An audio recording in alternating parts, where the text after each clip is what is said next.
Problem identify করে তারপরে টিচারকে জিজ্ঞেস করে যে এটা আমি বুঝতেছি না, এটা কিভাবে করলে ভালো হয়। হ্যাঁ, তারা ছাত্ররা তাদের তাদের ডিমান্ডটা তারা বুঝে।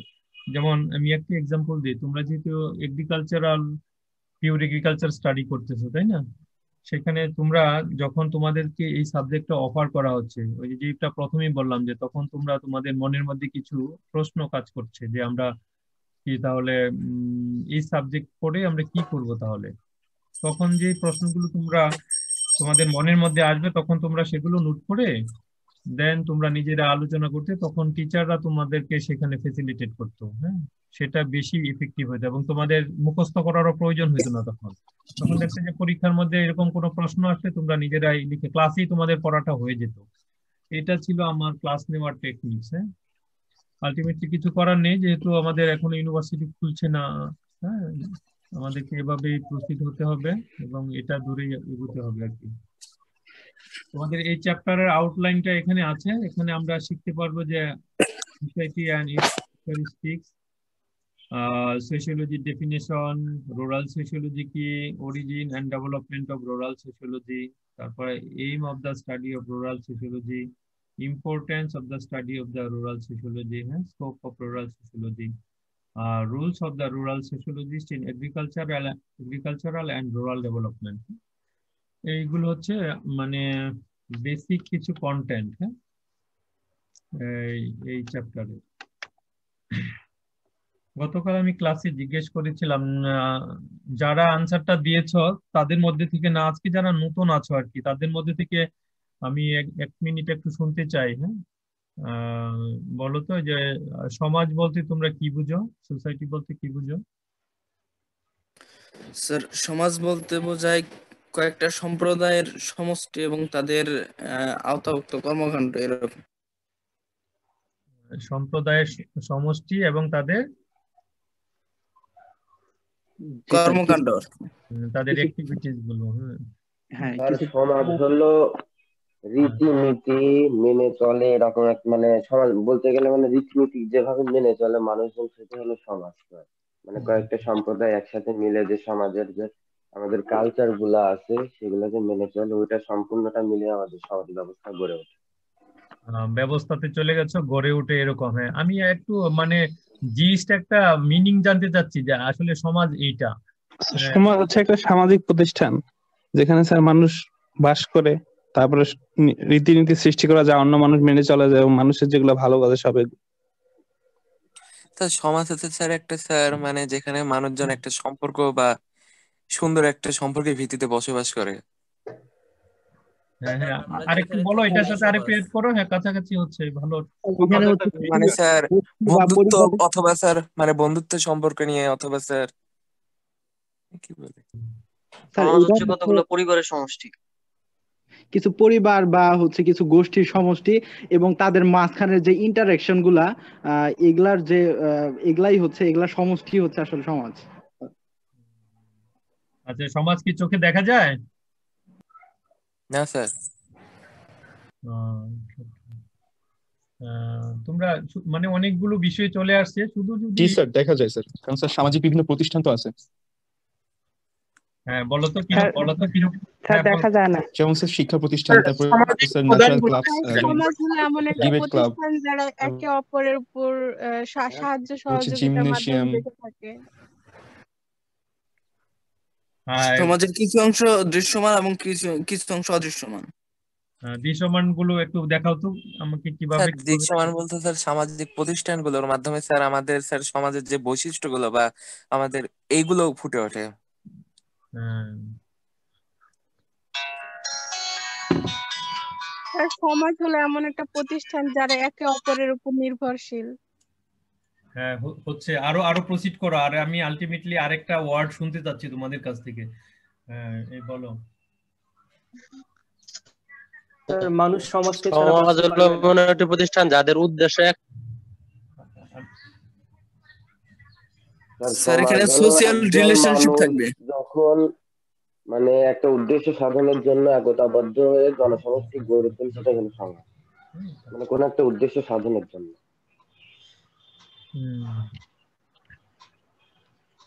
স্যার হ্যাঁ, বলো আরো বড়, আরো স্যার স্যার যত সমাজ বেশি। বলতে মূলত এমন একটা ব্যবস্থাকে বোঝাচ্ছে যেখানে একাধিক চরিত্র কিছু নিয়ম কানুন নিজেরাই প্রতিষ্ঠা করে আর একটা বসবাসের উপযোগী পরিবেশ গড়ে তোলে। হুম হুম হুম, ভেরি নাইস, খুবই খুবই সুন্দর হয়েছে। হ্যাঁ, গুড। হুম, good. আরো আমাদের আরো টাইম স্যার। বলো। এই তো হচ্ছে, তোমরা অনেক কিছু জানো বুঝছো, এই যে ইন্টারেক্টিভ সামনাসামনি ক্লাস হলে আমি তো অনেক কিছু শিখতে পারতাম তোমাদের কাছ থেকে। খুবই সুন্দর হয়েছে। মানে স্যার আলটিমেটলি কোনো নির্দিষ্ট লক্ষ্য বা উদ্দেশ্য সাধনের জন্য, হ্যাঁ, মানুষ যখন একসাথে বসবাস করে, বসবাসের মাধ্যমে কিছু রীতিনীতি নিয়ম কানুন তৈরি করে, এবং যে রীতিনীতি নিয়ম কানুন গুলো তাদেরকে সামনের দিকে এগিয়ে নিয়ে যায়, মানে তাদের লাইফকে সার্ভাইভ করার জন্য, সাস্টেইন করার জন্য, হ্যাঁ, আলটিমেট একটা গোল থাকে। হ্যাঁ, এটাই আসলে সমাজ। হ্যাঁ, আর যিনি কি কে কি বলতে চাইলো এখন বলো, শেয়ার করো। সবার মধ্যে একটা কানেক্টিভ ওয়ে থাকে।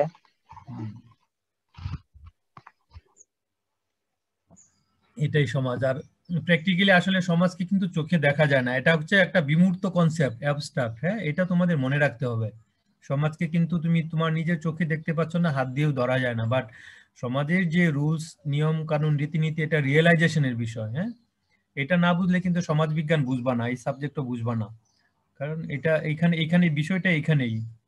হ্যাঁ, সামাজিক বিভিন্ন প্রতিষ্ঠান, ফিজিক্যাল যেটা বললা যে স্কুল কলেজ পরিবার, হ্যাঁ, পরিবারে কি থাকে, বাড়ি ঘর আছে আছে, এগুলো তো ম্যাটেরিয়ালস থিংস। হ্যাঁ, বাট পরিবারটাই কি চিন্তা করো, পরিবার কি তুমি চোখে দেখতে পারো? পরিবারের কনসেপ্টটা তোমার ভিতর ধারণ করতে হয়, যে আমি পরিবারে বসবাস করতেছি, আমার এখানে বাবা ভাই বোন আছে, ফ্যামিলির লোকজন আছে, তাদের সাথে আমার একটা ইন্টারাকশন আছে, আমার কিছু দায়িত্ববোধ আছে, বাবার একটা দায়িত্ব আছে, মায়ের একটা, ভাই বোনের একে অপরের সাথে যে রিলেশনশিপটা, হ্যাঁ, এটা তুমি প্র্যাকটিস করো, তোমার মন থেকে এটা ধারণ করো, হ্যাঁ, সেভাবে তুমি বিহেভ করো। হ্যাঁ, এটা হচ্ছে পরিবার। কিন্তু যে পরিবার, তুমি বাড়িঘর দেখতে পাচ্ছ, ইনস্টিটিউশন দেখতে পাচ্ছ, স্কুল কলেজ জিমনেসিয়াম কি কি বলা, হ্যাঁ, এভরিথিং, এগুলো হচ্ছে ফিজিক্যাল বিষয়।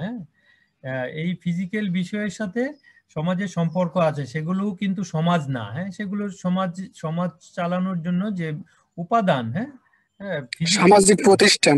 হ্যাঁ, সামাজিক প্রতিষ্ঠান হচ্ছে তোমার এই যে ফ্যামিলি, ম্যারেজ, ঠিক আছে, বিভিন্ন ধরনের ইনফরমাল ফর্মাল প্রতিষ্ঠান আছে, যেমন লোকাল গভর্নমেন্টের যে বিষয়টা আছে, গভর্নমেন্ট যেটা সরাসরি ইলেকশন করে, এটা ফর্মাল বডি। হ্যাঁ, এটা সামাজিক প্রতিষ্ঠান। আবার আর সমাজের ইনফরমাল প্রতিষ্ঠান, যেটা আমি বললাম না, যে মাতব্বর শ্রেণী সমাজে কিছু লোক আছে, সমাজের নিজস্ব কিছু নিয়ম কানুন আছে না, এগুলো হচ্ছে ইনফরমাল ইনস্টিটিউশন। হ্যাঁ, সামাজিক প্রতিষ্ঠান এগুলোকে বলে, বিভিন্ন প্রথা পদ্ধতি, বিভিন্ন কুসংস্কার আছে, হ্যাঁ, সমাজে, এইগুলো হচ্ছে তোমার প্রতিষ্ঠান সমাজের।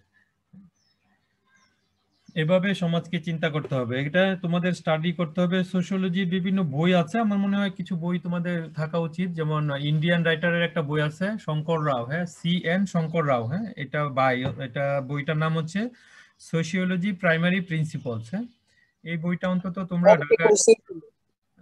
হ্যাঁ, তোমাদের কারো কালেকশনে আছে এটা?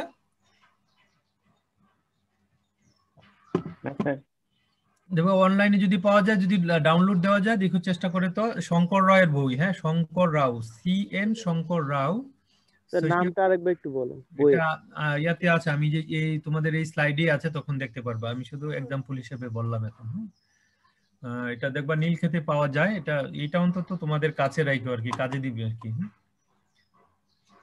আচ্ছা, তাহলে সমাজ নিয়ে আমরা জানতে পারলাম। হ্যাঁ, এখন তোমরা যে আমাদের বই প্লাস নেটে দেখবা যে সমাজের বিভিন্ন ইয়া আছে। হ্যাঁ, সমাজের উৎপত্তিটাই কিন্তু যে ল্যাটিন ওয়ার্ড থেকে আসছে, সোসিয়াস থেকে, এটার মিনিংটাই কিন্তু এরকম, যে ফ্রেন্ডশিপ, কম্পেনিয়নশিপ, হ্যাঁ, এই ধরনের। হ্যাঁ, এখানে বলছে society is the complex of organized association and institution বলা হয়েছে। হ্যাঁ, এই যে কেউ কেউ এভাবে ডিভিশন, যে একটা সমাজ হচ্ছে একটা কমপ্লেক্স অর্গানাইজড অ্যাসোসিয়েশন, বুঝছো, বিভিন্ন অ্যাসোসিয়েশনের একটা কম্বিনেশন, এবং কিছু প্রাতিষ্ঠানিক রুলস থাকে, এর মাধ্যমে এটাকে সমাজ বলা হয়।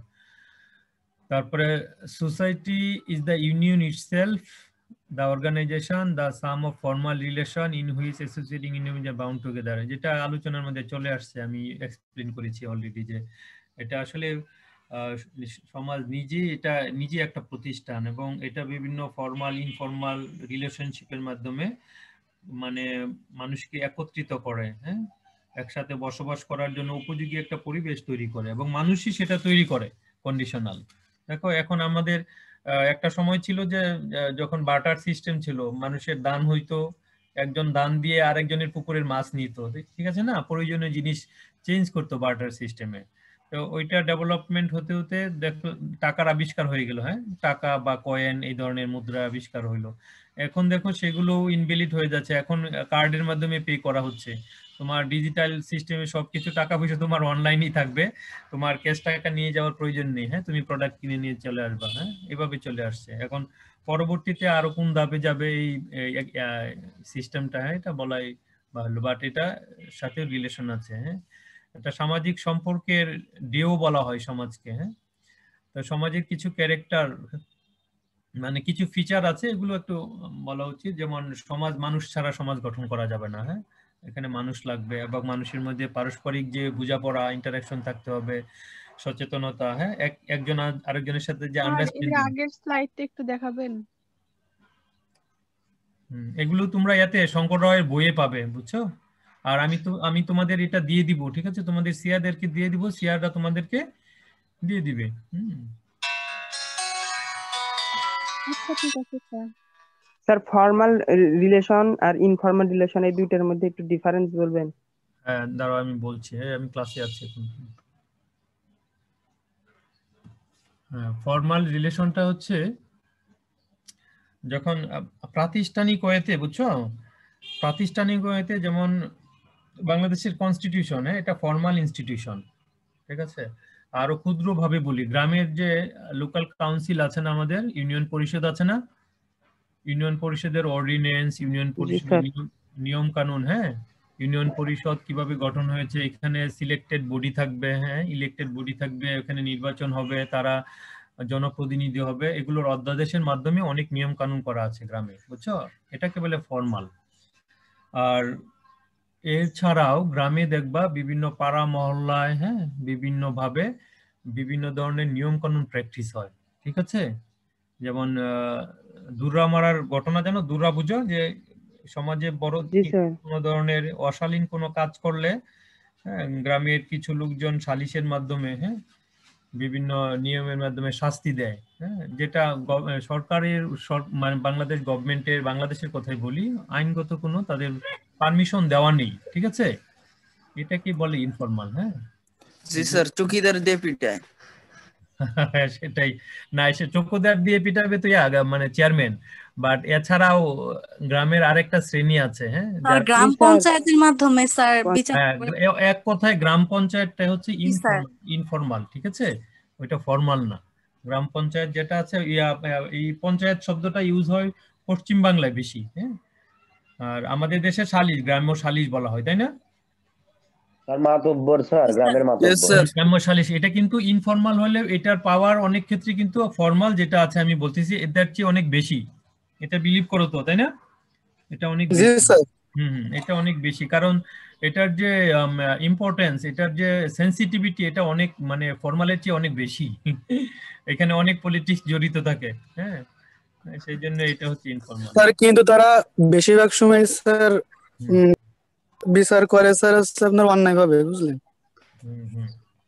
সেই জন্যই তো বললাম এখানে একটা রিলেশনশিপ আছে। মনে করো ওই সালিশে গ্রামের চেয়ারম্যান বা বড় শ্রেণীর মাতব্বরের ছেলেই ধরো বড় ধরনের অপরাধ করলো গরিব একটা ফ্যামিলির মেয়ের সাথে, হ্যাঁ, ঠিক আছে, তখন পারিবারিক ভাবে তো এটা অনেক বড় একটা বিষয়, হ্যাঁ, তখন দেখবা যে বিচারটা কার পক্ষে যাবে, যে যার হাতে পাওয়ার আছে, হ্যাঁ, যার হাতে পাওয়ার আছে তার ফেভারে যাবে বিচারটা, হ্যাঁ, আর যে ভুক্তভোগী সে কিন্তু সাফারার হবে, তাকে কিন্তু মানে একঘরে করা হবে, তা নাহলে এলাকা ছাড়া করতে হবে, সামথিং লাইক দ্যাট, অনেক কিছু মানে শাস্তি দেওয়া হবে, অনেক, যেগুলো আমরা সাধারণত দেখে থাকি ইনফরমাল আইনের মাধ্যমে। সুতরাং এইখানে এই বিষয়টা অ্যাড করার কারণ হচ্ছে যে এটা মানে আমাদের এই যে সমাজকে বোঝার জন্য বড় একটা বিষয়, বুঝছো, সমাজ কতটা সেন্সিটিভ এই ক্ষেত্রে। দেখো সমাজ সোশ্যাল পানিশমেন্ট যেটাকে বলা হয়, তাই না, যে একঘরে করে দেওয়া, হ্যাঁ, কোনো কাজের জন্য মানুষের হিউম্যানিটি, যে মানুষের যে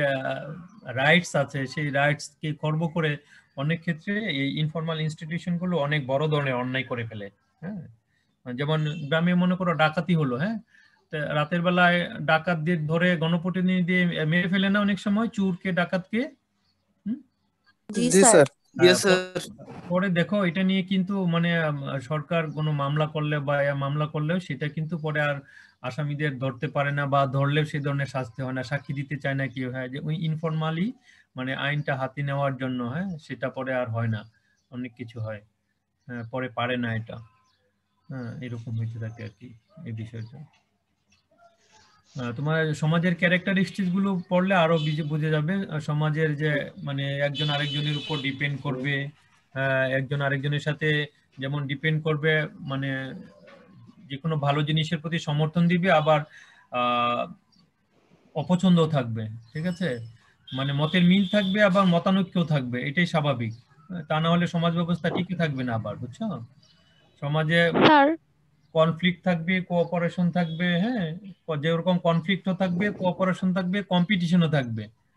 এই বিষয়টা মনে হয় এই ক্যারেক্টারিস্টিক্সে উঠে নাই। হ্যাঁ, এটা একটু লেখো, 3টা সি আর কি, 3 C society: conflict, cooperation and competition. হ্যাঁ, এটা সমাজের 3টা বিষয় থাকবেই যে কোনো সমাজে। হ্যালো, হ্যাঁ, বলতে চাচ্ছিলা কেউ কিছু বলো? মানে বলতেছিলাম যে প্রত্যেকটা সমাজে তো কিছু রিচুয়াল কনসেপ্ট থাকে, মানে আর কি আধ্যাত্মিক ব্যাপার থাকে, ওইগুলো কি সমাজের মধ্যে অন্তর্ভুক্ত হবে? হ্যাঁ, অবশ্যই, সমাজের বাইরে না তো। এক্সাম্পল দাও তো, এই রিচুয়াল কোনগুলো, কোন বিষয়গুলো? মানে আমাদের যদি মুসলিম সমাজে ধরি যে বিভিন্ন ধরনের কালচার আছে, ইসলামিক কালচার আছে, ওইগুলা প্লাস হিন্দুদের বিভিন্ন কালচার আছে। মুসলিমটাকে আবার সমাজ হিসেবে তুমি ধরতেছো, একটা মুসলিম কমিউনিটি বলতে পারো, মুসলিম সম্প্রদায় যেটাকে বলা হয়। হ্যাঁ, অনেক ক্ষেত্রে আমাদের ভাষা নিয়ে আমাদের দেখবা যে অধ্যাপক সলিমুল্লাহ খান, হ্যাঁ, টক শোতে অনেক সুন্দর সুন্দর, উনি বাংলা ভাষা আর বাংলা সাহিত্য নিয়ে, বাংলাদেশের ইতিহাস নিয়ে অনেক বেশি জানে। ওনার লেকচার গুলো শুনলে দেখতে পারবা যে উনি বাংলাদেশের সমাজ নিয়ে কি না জানে, বুঝছো। আমি ওনার লেকচার অনেক শুনি, অধ্যাপক সলিমুল্লাহ খান। হ্যাঁ, এখন হচ্ছে ইউনিভার্সিটি অফ লিবারাল আর্টস এর প্রফেসর। ওনার লেকচার শুনলে তোমাদের শুনতে ইচ্ছা করবে, প্রচুর ইউটিউবে লেকচার আছে ওনার। রিচুয়াল, এটা তো মানে এক একটা সোসাইটিতে, এক একটা কমিউনিটিতে বিভিন্ন ধরনের রিচুয়ালস আছে। হ্যাঁ, যেমন যদি ধর্মীয় বেসিসে, হ্যাঁ, ধর্মের উপর বেস করে যদি তুমি রিচুয়ালস গুলো দেখো, এটা যার যার ব্যক্তিগত বিষয়। হ্যাঁ, ধর্মটা তো একান্ত ব্যক্তিগত বিষয়, ধর্মীয় যে রিচুয়ালস গুলো আছে এগুলো একান্তই তাদের ব্যক্তিগত বিষয়, যার যার, ইসলাম ধর্মে, হিন্দু ধর্মে, বৌদ্ধ ধর্মে, খ্রিস্টান ধর্মে। হ্যাঁ, কিন্তু বাংলাদেশে বাঙালি কালচার হিসাবে যদি ধরো, কিছু কিছু বিষয় আছে, যেমন আমরা মানে হিন্দু মুসলমান ধর্মীয় বিষয় এখানে ইয়া করে না, যেমন পহেলা বৈশাখ, তাই না? এখানে সব বিষয়গুলো বাংলাদেশের একটা বড় কালচারকে এখানে রিপ্রেজেন্ট করা হয়। হ্যাঁ, বাংলাদেশের আমাদের জাতীয় দিবস গুলো আছে, হ্যাঁ, যেমন স্বাধীনতা দিবস, আমাদের ভিক্টোরি ডে আছে, হ্যাঁ, 16 ডিসেম্বর, 21শে ফেব্রুয়ারি। এই বিষয়, এই দিনগুলোর সাথে আবার ধর্মের কোনো সম্পর্ক নেই। হ্যাঁ, বাংলাদেশ সবাই মিলে স্বাধীন করেছিল, এই বিষয়টা। আর ধর্মের বিষয়টা তো একটা স্পিরিচুয়াল বিষয়, আধ্যাত্মিক বিষয়, এটা হচ্ছে ডিভাইন একটা রিলেশনশিপ উইথ গড। হ্যাঁ, আল্লাহর সাথে মানুষের ব্যক্তিগত বিষয়ের সম্পর্ক। ধর্মীয় যে রিচুয়ালস গুলো আছে এগুলো মানে গড গিফটেড আছে, মানুষের বানানো আছে বিভিন্ন ধর্মে। হ্যাঁ, এগুলো যার যার ব্যক্তিগত বিষয়। হ্যাঁ, এগুলো সমাজেরই উপাদান, যার যার সমাজের উপাদান বা কমিউনিটির উপাদান। সমাজের যে স্যার মেন বৈশিষ্ট্যগুলো আছে বা মেন ক্যারেক্টারিস্টিক গুলো আছে, ওইগুলোর মধ্যে কি রিচুয়াল কনসেপ্টটা অন্তর্ভুক্ত হবে? না, এখানে আমি যে ক্যারেক্টারিস্টিক গুলো হচ্ছে এগুলো সব ইউনিভার্সাল। হ্যাঁ, তোমরা আরো বৈশিষ্ট্য যদি বের করতে পারো, যেটা লজিক থাকতে হবে আর কি। হ্যাঁ, সমাজে রিচুয়ালস থাকবে, এটা প্রত্যেক সমাজের, এটা ইউনিভার্সাল বৈশিষ্ট্য হতে পারে। তাহলে যে স্যার কালচারাল ভেরিয়েশন, এটা তো অন্তর্ভুক্ত হতে পারে। কালচারাল ভেরিয়েশন, তোমাদের কালচার চ্যাপ্টার আছে না, কালচার এন্ড সোসাইটি, তখন বলবে। হ্যাঁ, কালচারাল ভেরিয়েশন তো থাকবেই প্রত্যেক সমাজে।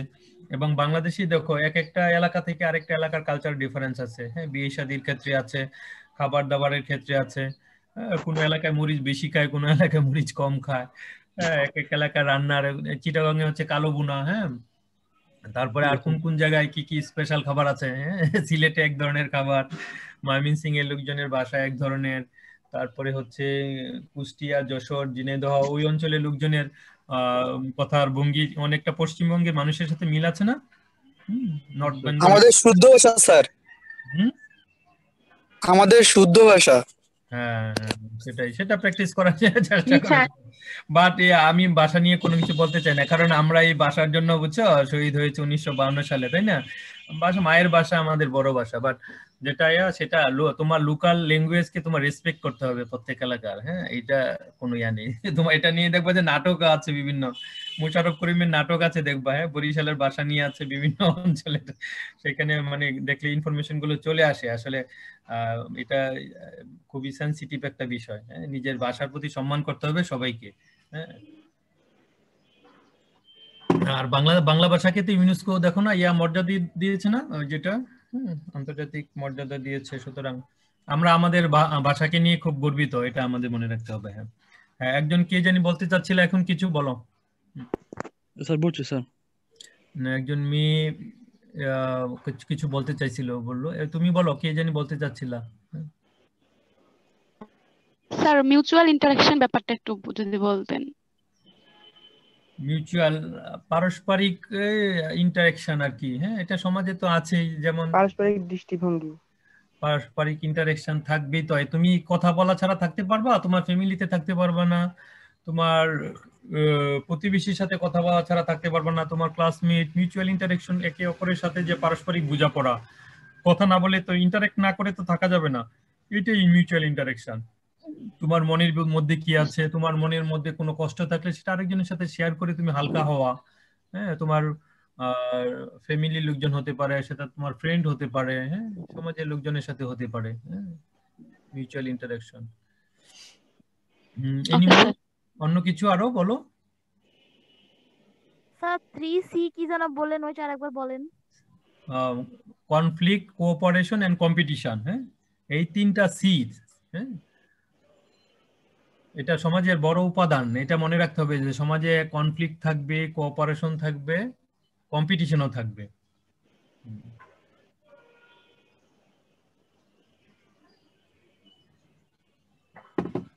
এগুলি সমাজকে রেগুলেট করে। হ্যাঁ, তাহলে মানুষের সাথে মানুষের ইন্টারাকশন বাড়বে।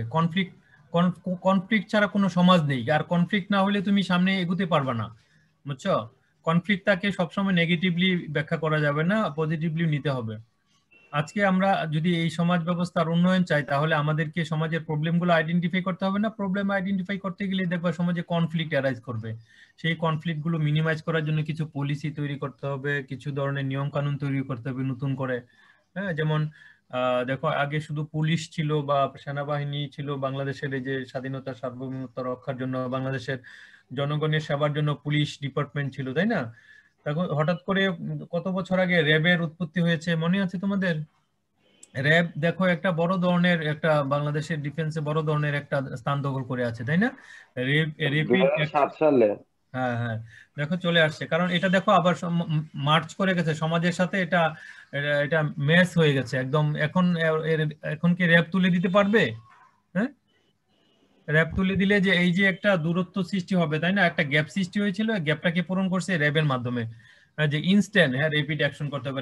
র্যাবকে জনগণ, সন্ত্রাসীরা ভয় পাবে, যারা খারাপ লোকজন তারা ভয় পাবে, তাদেরকে কন্ট্রোল রাখার জন্য, রেপিড অ্যাকশনের জন্য। হ্যাঁ, পুলিশ যেহেতু সাপোর্ট দিতে পারছিল না, এরকম ব্যাপারটা। তেমনি ভাবে সেই জন্য এই যে কনফ্লিক্ট গুলোকে মিনিমাইজ করার জন্য ইনস্ট্যান্ট, যে কোনো দেশের সরকার প্রতিষ্ঠান এইসব ব্যবস্থাগুলো নিয়ে থাকে। এটাও সমাজের ফর্মাল ইনস্টিটিউশনের বড় ধরনের রেসপন্সিবিলিটি। একটা সমাজ কাঠামোর জন্য, সমাজকে টিকিয়ে রাখার জন্য, তার উন্নয়নের জন্য।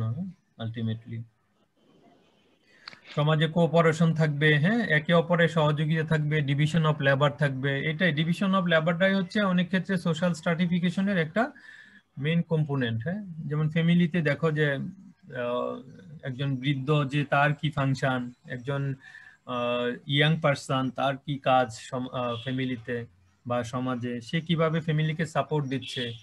বৃদ্ধ বাবা মাকে দেখো এই যে ছেলে মেয়েরা সাপোর্ট দিচ্ছে। এটা যদি বাংলাদেশ ওয়েস্টার্ন কান্ট্রির সাথে তুলনা করি, দেখো ওয়েস্টার্ন কান্ট্রিতে বৃদ্ধ বাবা মার কেউ খোঁজ খবরও নেয় না, ছেলে মেয়েরা। হ্যাঁ, সেখানে গভর্নমেন্ট তাদের যে বয়স্ক ভাতা আছে বা তাদের গভর্নমেন্টের যে পলিসি আছে, তারা সেটা সাপোর্ট দেয়, এবং ডে কেয়ার সেন্টারে বা তাদের যে বৃদ্ধাশ্রম আছে সেখানে তারা থাকে আর কি। দেখো আমাদের দেশে সমাজ ব্যবস্থাটা কতটা স্ট্রং। হ্যাঁ, আমাদের এখানে দেখো বাবা মাকে তোমার দায়িত্ব নিতে হবে, কারণ বাবা মা তোমাকে বড় করেছে, তোমাকে মানুষ করেছে, তোমাকে ফেসিলিটেট করেছে, উচ্চ শিক্ষায় শিক্ষিত করেছে। হ্যাঁ, তারপর বাবা মার দায়িত্বটা আমাদের নিতে হয়। হ্যাঁ, এক্ষেত্রে সমাজ কিন্তু অনেক কঠিন। ব্যতিক্রম আছে, অনেকে বৃদ্ধাশ্রমে দিয়ে দেয়, নাটকে দেখি বা বিভিন্ন সময় পেপার পত্রিকায় দেখি। দেখো এবার করোনার সময় অনেক মাকে কিন্তু দেখো যে মধুপুরের গড় আছে না, পাহাড়ি জঙ্গল এলাকার মাকে করোনার জন্য ফেলে দিয়ে গেছে। করোনার সময় এগুলো মানুষের মধ্যে যখন ফ্যামিলিতে যে ইন্টারেকশন কমে যায়, হ্যাঁ, যখন রেসপেক্ট কমে যায় তখন কিন্তু এগুলো হয়। দেখো ওই যে বাবা মা মারা গেছে, ছেলে মেয়েরা লাশ নিয়ে তো আসে নাই কিন্তু, হ্যাঁ, ফোন দিয়ে বলছে যে না আমরা আসবো না, হ্যাঁ, হাসপাতালে মারা গেছে করোনা আক্রান্ত হয়ে। দেখছো প্রথম দিকে সেগুলো হয়েছে না, তোমরা এগুলো দেখতে পেরেছো তো না? জি স্যার। হ্যাঁ, এখানে তুমি সমাজ এখানে দেখো যে আমাদের সামাজিক বন্ড কতটা উইক হয়ে যাচ্ছে। বুঝতে পেরেছো যে মাকে ছেলে মেয়েরা কখন মানে রাস্তাঘাটে ফেলে দিয়ে যায় করোনা হয়েছে বলে। বাস থেকেও তো অনেক লোকজন মিলে ট্রাক থেকে, উত্তরবঙ্গে দেখলাম একটা লোক ট্রাক থেকে ফেলে নিচে নামিয়ে দিয়ে চলে গেছে, করোনার ঠান্ডা লেগেছে সেরকম।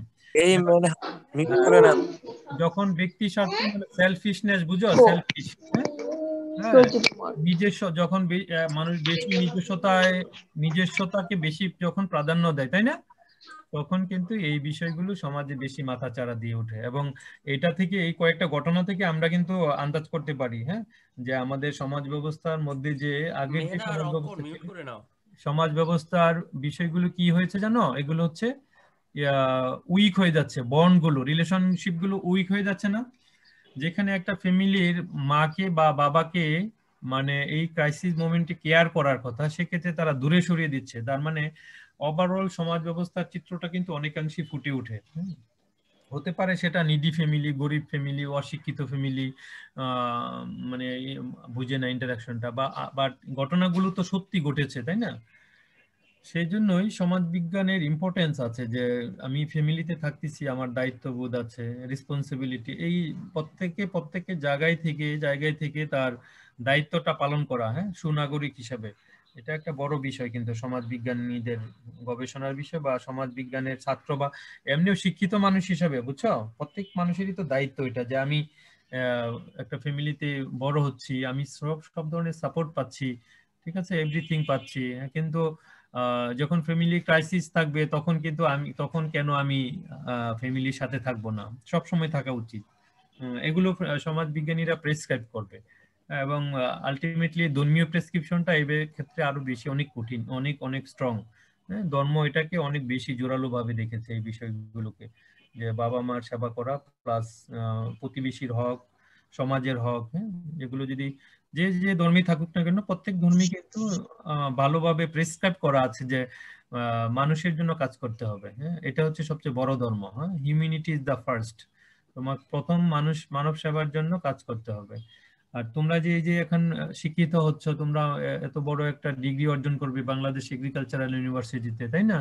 তোমার নিজস্ব একটা রিকগনিশন থাকবে। হ্যাঁ, সেই রিকগনিশনটা কি, তুমি যে বাংলাদেশ এগ্রিকালচার ইউনিভার্সিটি থেকে অনার্স মাস্টার্স করেছো, এটা একটা প্রথম বড় রিকগনিশন যে তুমি কৃষিবিদ। হ্যাঁ, সুতরাং তখন তোমার মনের ভিতর এক ধরনের মানে ভ্যালুজ, মূল্যবোধ কাজ করবে, যে না আমি তো শিক্ষিত এবং ভালো কৃষিবিদ আমি, সুতরাং আমার আচার আচরণ, হ্যাঁ, আমার শিক্ষা, আমার চাল চলন সবকিছু মিলে যেন সবাইকে, তোমার শরীরের ভিতর গায়ে তো সাইনবোর্ড লেখা থাকবে না যে তুমি কৃষিবিদ, হ্যাঁ, তুমি ইউনিভার্সিটিতে পাশ করা, কারো শরীরেই লেখা থাকে না, তাই না? কিন্তু সেটা মানুষ কিভাবে এটা তার বহিঃপ্রকাশ করে, তার আচরণ দিয়ে, তাই না? আচরণ দিয়ে এভরিথিং, তোমার আউটলুকিং, আচরণ সবকিছু মিলেই তোমার পার্সোনালিটি, এইটা হচ্ছে বড় মূল্যবোধ। তোমার এটা নিজস্বতা, এটা তোমার মনের ভিতর আগে ধারণ করতে হবে। হ্যাঁ, ধারণ শুধু না, এটাকে তোমার রিয়ারিং করতে হবে, পালন করতে হবে, এটাকে টেক কেয়ার করতে হবে। টেক কেয়ার করলে কিন্তু তুমি সামনে যেতে পারবা। এটা না করলে, শোনা করো, যত কিছুই করো, হ্যাঁ, আলটিমেটলি কিন্তু তোমার ওই পড়াশোনা শিক্ষার কোনো মূল্য থাকবে না যদি তুমি মানুষের জন্য কিছু করতে পারো।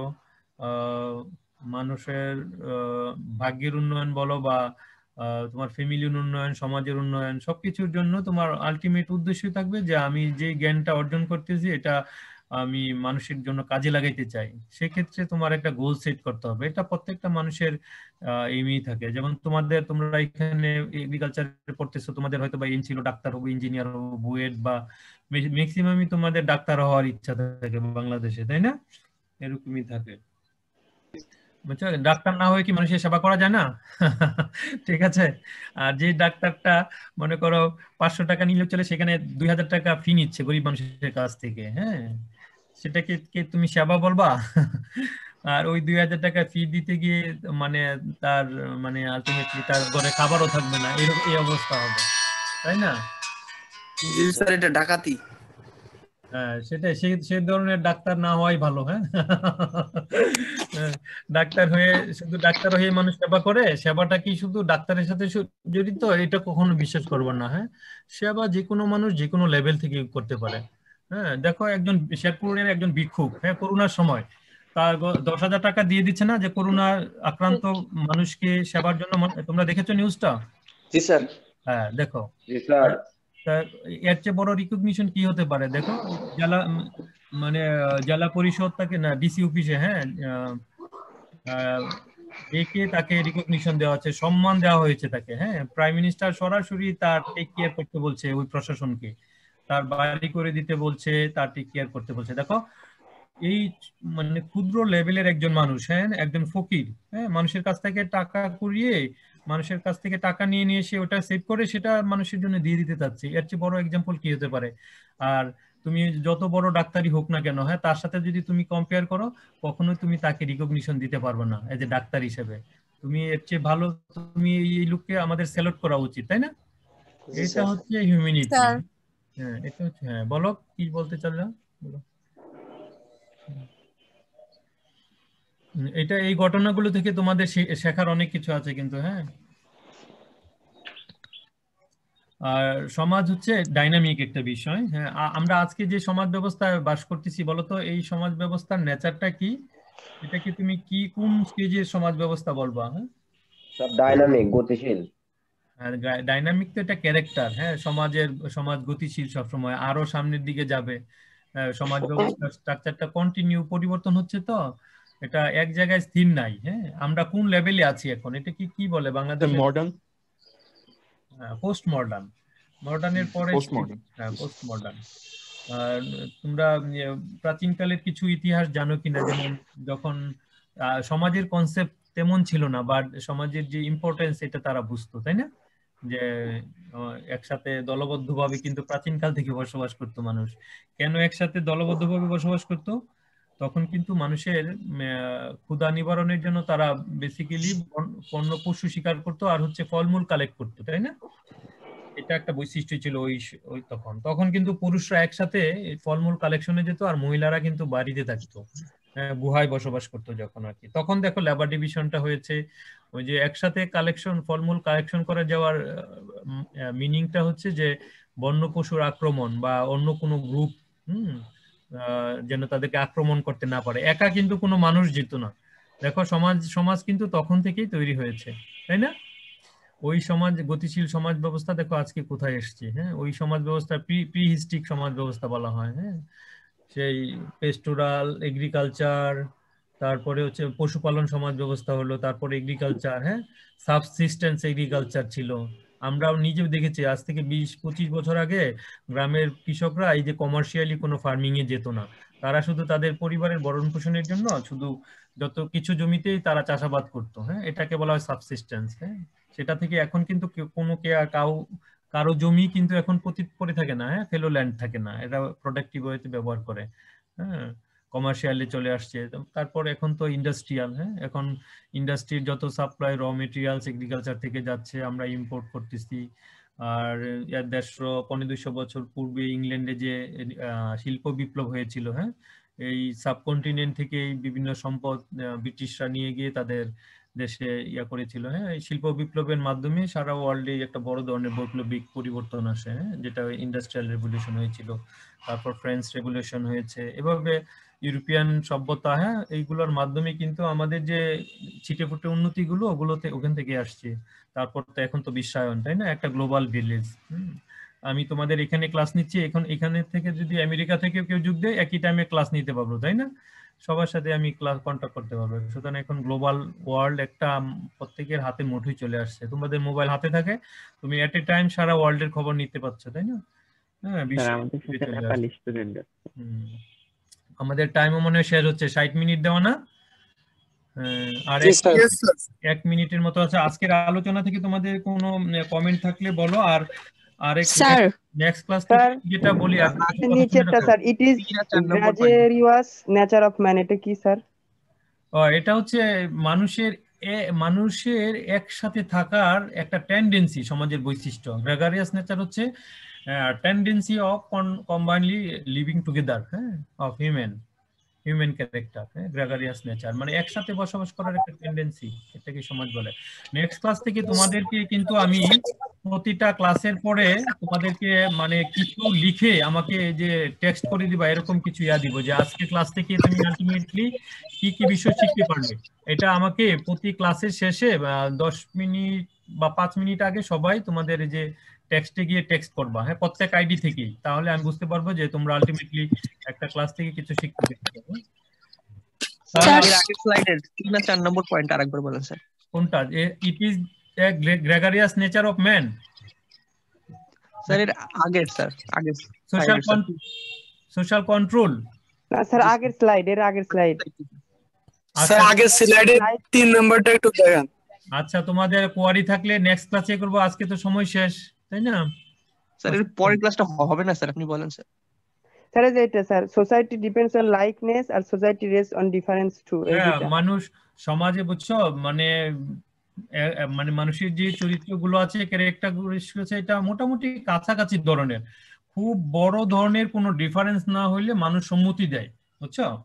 সেই জন্য মানে তুমি একটা কোঅপারেটিভ সোসাইটি ভালো কাজের জন্য একটা কিছু কন্ডিশন গড়ে তুললা, সেখানে দেখবা বেশিরভাগ লোকজন তোমাকে সাপোর্ট দিবে, কেউ বলবে নেগেটিভটা কম বলবে খুব, বুঝছো, যে এটা হবে না, কিন্তু বেশিরভাগ লোকজন যখন দেখবে যে সমাজের মানুষ এখান থেকে উপকৃত হবে, হ্যাঁ, will be benefited, then they will decide, then everybody will support you, হ্যাঁ, এই ধরনের বিষয় এটা আর কি।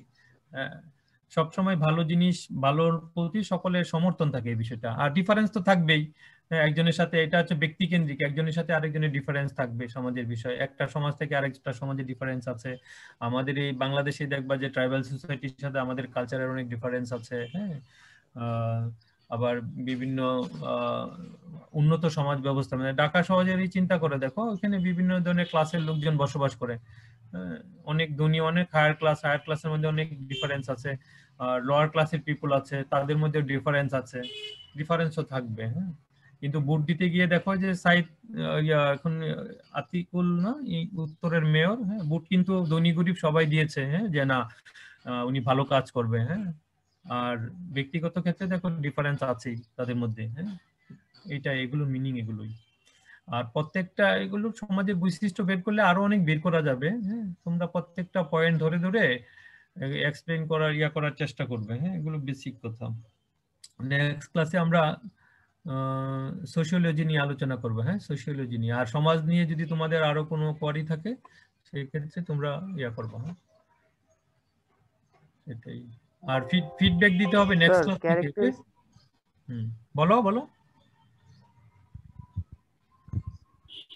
স্যার ক্যারেক্টারিস্টিক লিখতে গেলে যে 3টা সি, ওইটা কি স্যার বর্ণনা করা লাগবে, নাকি এই যে ক্যারেক্টারিস্টিক গুলো জাস্ট হচ্ছে পয়েন্ট আউট করে লিখলেই হবে?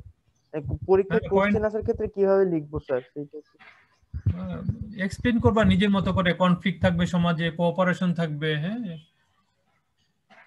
এগুলোই কম্পিটিশন, কোঅপারেশন, কনফ্লিক্ট, হ্যাঁ, এগুলো থাকবে। এক্সপ্লেইন করবা এক্সপেরিয়েন্স থেকে, নিজের এক্সপেরিয়েন্স থেকে, হ্যাঁ। সমাজ বিজ্ঞানটা হচ্ছে তুমি যেহেতু সমাজের একজন মেম্বার, তুমি সবকিছু অবজার্ভ করতেছো, কিন্তু এই অবজারভেশনটা হতে হবে সায়েন্টিফিক। যে কোনো ঘটনাকেই তুমি মানে বিচ্ছিন্ন ঘটনা হিসেবে দেখা যাবে না, এটাকে প্রাসঙ্গিক করে তুলতে হবে প্রতিটা বিষয়কে, সমাজের সবকিছু বিষয়কে। যে এখন প্যান্ডেমিকের চলতেছে, এখন দেখো যে চালের দাম অনেক বেড়ে গেছে, হ্যাঁ। এই বিষয়টা কিন্তু মানে বিচ্ছিন্ন ঘটনা নয়, এখানে কারণটা কি দেখো, কিভাবে কারসাজি করে চালের দাম বাড়াইলো, কিছুদিন আগে পেঁয়াজের দাম সারা ওয়ার্ল্ডে, হ্যাঁ, অনেক কিছুই, হ্যাঁ। এগুলো সমাজের ঘটনাগুলোকে তোমাদের করে দেখতে হবে। এর ভিতর আবার দর্শন বেড়ে গিয়েছিল, হ্যাঁ, মাঝখানে কয়েক মাস আগে, হ্যাঁ, এই প্যান্ডেমিকের মধ্যে এই বিষয়গুলো বিভিন্নভাবে এক্সপ্লেন করছে যে সমাজবিজ্ঞানীরা বা রাষ্ট্রবিজ্ঞানীরা বা আমার যারা চিন্তাবিদ আছে তারা কেন এই প্যান্ডেমিকের মধ্যে দর্শন বেড়ে গেল হঠাৎ করে, হ্যাঁ, রেপ বেড়ে গেল, এগুলোর কারণগুলো কি। সুতরাং এগুলো স্যার আগের স্লাইডটা একটু দেখুন স্যার। কোনটা এটা?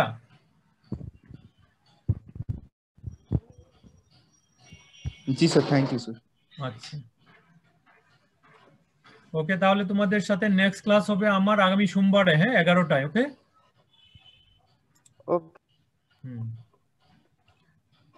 স্যার আসসালামু আলাইকুম। স্যার এই স্লাইডে স্যার কি আজকে দিয়ে দিলে মেইল করলে? আমি মেইল করে দিব। আচ্ছা আমি না মেইল করব পরে। এটা হচ্ছে তোমাদের এই এই চ্যাপ্টারের পুরাটা লেকচার শেষ করে আরো 2টা ক্লাস নিয়ে পরে দিব, হ্যাঁ। Okay sir. এর ভিতর তোমরা শুধু গবেষণা করতে থাকো সমাজ কি, সমাজের আরো বৈশিষ্ট্য খুঁজে বের করো, বাংলাদেশের সমাজ ব্যবস্থা পড়ো, তাহলে বুঝতে পারবা। হ্যাঁ, এটাকে মনের ভিতর ধারণ করার চেষ্টা করো যে সমাজ আসলে চোখে দেখার বিষয় না, এটা রিয়েলাইজেশনের বিষয়। হ্যাঁ, এটার অনেক ইম্পর্টেন্স আছে। জি স্যার। জি স্যার। জি স্যার। স্যার ইউটিউবে কোন ভিডিও জানি দেখতে বলছিলেন স্যার, ওনার নামটা আগে বললেন। তার মানে তোমরা এখনো সলিমুল্লাহ খানের নামও জানো না, না? হ্যাঁ, বাংলাদেশে এত বড় একজন স্কলার এখন ইয়েতে কাঁপাচ্ছে, কি জানি টক শোতে সবসময় কাঁপাচ্ছে কয়েক বছর। জানি স্যার, ইউটিউবে দেখছি স্যার। হ্যাঁ দেখো, সবাই দেখো ওনার লেখা দেখো। হ্যাঁ, ওনাকে মেইল করলেও আনসার দেয়। আমি এর ভিতর 2টা মেইল করেছি, উনি সুন্দরভাবে আনসার দিয়েছে। হ্যাঁ, অনেক বড় মাপের লোকজন। হ্যাঁ, উনি বাইরে, দেশের বাইরে পড়াশোনা সবকিছুই, চিটাগং বাড়ি, হ্যাঁ, বোর্ড স্ট্যান্ড করা স্টুডেন্ট ছিল, অনেক জানে, অনেক। ওনার মতো বাংলাদেশে আমি দেখি না এখন এত জ্ঞানী ব্যক্তি কেউ আছে, এত কিছু জানে ইতিহাস নিয়ে। শুনতে ইচ্ছা করে। এটা শুনবা, ওনারটা শুনবা। হ্যাঁ, এখন যেহেতু ফ্রি আছো সারাক্ষণই যে কোনো লেকচার শুনতে থাকবা। ইউটিউবে প্রচুর রিসোর্স আছে। ডক্টর ইউনিসের লেকচার শুনবা, ফজলে হাসান আবেদ স্যারের লেকচার শুনবা তোমরা। হ্যাঁ, বাহিরের ইউনিভার্সিটির ক্যামব্রিজ, অক্সফোর্ড, হ্যাঁ, এইসব ইউনিভার্সিটির বিভিন্ন প্রফেসরদের লেকচার আছে সোশিওলজি নিয়ে, এগুলো শুনবা। ঠিক আছে, যেহেতু তোমরা ফার্স্ট ইয়ারে পড়ো এখনই সময়, তারপরে থার্ড ইয়ারে উঠে তোমরা দেখবা যে বিসিএস পড়া শুরু করছো। ওগুলোতে না গিয়ে এখন বেসটা গড়ে তুলো। নলেজের কিন্তু কোনোটা ইয়া নেই। হ্যাঁ, তুমি একটা নতুন বিষয় শিখলে এটা কোনোদিনও তোমার বিফলে যাবে না, এটা মনে করতে হবে। এটা একটা ইনভেস্ট করা এই লাইফে, এখনই সময়। যেহেতু অনলাইনে ক্লাস হচ্ছে, তোমাদের ফিজিক্যালি ক্লাসে আসতে হচ্ছে না, সময় নষ্ট হচ্ছে না। সুতরাং 24 ঘন্টার মধ্যে রুটিন করে চলা ইয়া করো, দেখো লাইফটা প্রোডাক্টিভ হবে। বুঝতে পেরেছো? লাইফটাকে সুন্দর করার চেষ্টা করো। ওকে, সবাই ভালো থাকো। হ্যাঁ, ইনশাআল্লাহ কথা হবে নেক্সট ক্লাসে। ভালো থাকো সবাই। আসসালামু আলাইকুম স্যার। আসসালামু আলাইকুম স্যার। আসসালামু আলাইকুম স্যার। ওয়ালাইকুম আসসালাম।